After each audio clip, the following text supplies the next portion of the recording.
السلام علیکم ناظرین، آج میرے پاس معاشرے کی ایک ایسی بیٹی موجود ہے جن کی زندگی دکھوں کے علاوہ کچھ نہیں۔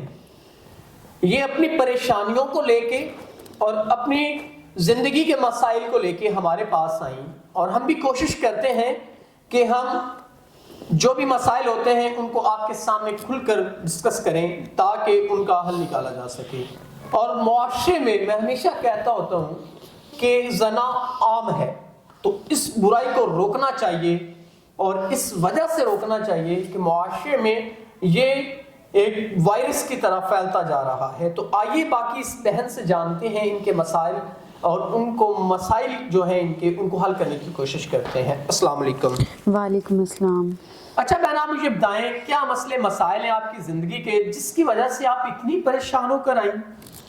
میں آپ کو بتانا چاہتی ہوں کہ ہمارے سر پہ قرضہ بہت تھا، گھر والوں کے سر پہ۔ اس کے بعد میرے فادر کی ڈیتھ ہو گئی، ماما کی بچپن میں ہی ہو گئی تھی۔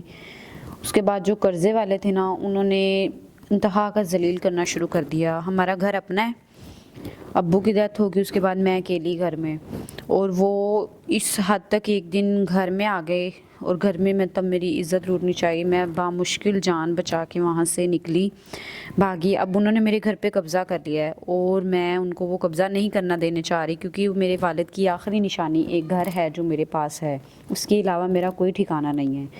اب میں یہ چاہتی ہوں، آپ کے پاس اسی لیے آئی ہوں کہ چاہتی ہوں میرا جو 2 لاکھ روپے قرض ہے میرے سر پہ، جو یہ میرا قرضہ ادا کر دے گا، نیک شخص مجھ سے نکاح بھی کر لے گا، میں اس سے پھر نکاح کر کے بھی، چاہے وہ بڑی عمر کا ہے جیسا بھی ہے، مجھے قبول ہے۔ ناظرین، بڑی کھل کے بہن نے بات کی، اپنے مسائل کو بتایا اور ان کا حل بھی بتا دیا آپ کی خدمت میں کہ قرض کی وجہ سے زندگی پریشانیوں میں الجھی، جو بھی تھے زندہ نہ رہے، اب اکیلی یہ رہ گئی ہیں، اور جو قرض والے ہیں انہوں نے گھر پہ قبضہ کرنے کی کوشش کر رہے ہیں، آ کے ان کو بازار میں گالیاں دیتے ہیں، غلط باتیں کرتے ہیں جو کہ ناقابل برداشت ہیں۔ تو یہ بیچاری پریشان ہو کر ہمارے پاس آئی اس وجہ سے کہ ان کی آواز کو آپ تک پہنچایا جا سکے۔ اب یہ کافی پریشان حالت میں آئی ہیں، اور انہوں نے کہا کہ وہ قرضے والے، میں بیان نہیں کرنا چاہتا ایسے الفاظ، اور نہ ہی آج تک میں نے ایسے الفاظ بیان کیے ہیں۔ انہوں نے کہا کہ جی آپ ہمیں، نعوذ باللہ، کہ آپ ہمیں پیسے دیں یا اپنی عزت دیں، تو کوئی بھی انسان پیسوں کے بدلے اپنی عزت کا سودا نہیں کرتا۔ تو یہ بیچاری پڑھی لکھی بھی ہیں قرآن اسلام کے بارے میں، تو ان کو یہ چیز بری لگی، اور یہ 5 وقت کی نمازی بھی ہے۔ جب انہوں نے یہ سنا تو ان کے لیے نہایت ناقابل برداشت بات تھی یہ، تو یہ ہمارے پاس آئے، انہیں ہمارا پتہ چلا، اور ہم نے اپنا ایک اخلاقی فرض سمجھا ان کی آواز کو آپ تک پہنچانا۔ اب یہ چاہتی ہیں 2 لاکھ روپے ان کا قرض ہے، اگر کوئی ادا کر دیتا ہے تو وہ ان سے نکاح کر سکتا ہے۔ ان کی یہ شرط نہیں ہے، لیکن ایک ریکویسٹ ہے کہ جو شخص ان کا قرض ادا کرے گا یہ ان سے نکاح کریں گی، کیونکہ ان کو بھی احساس ہو جائے گا کہ یہ بندہ میری عزت کا محافظ ہے، میری خاطر کچھ کر سکتا ہے۔ تو اگر کوئی ایسا انسان ہے تو وہ ضرور ان سے نکاح کرے، ان کے مسائل کو حل کرتے ہوئے۔ تو بہن، آپ واقعی میں نکاح کریں گی؟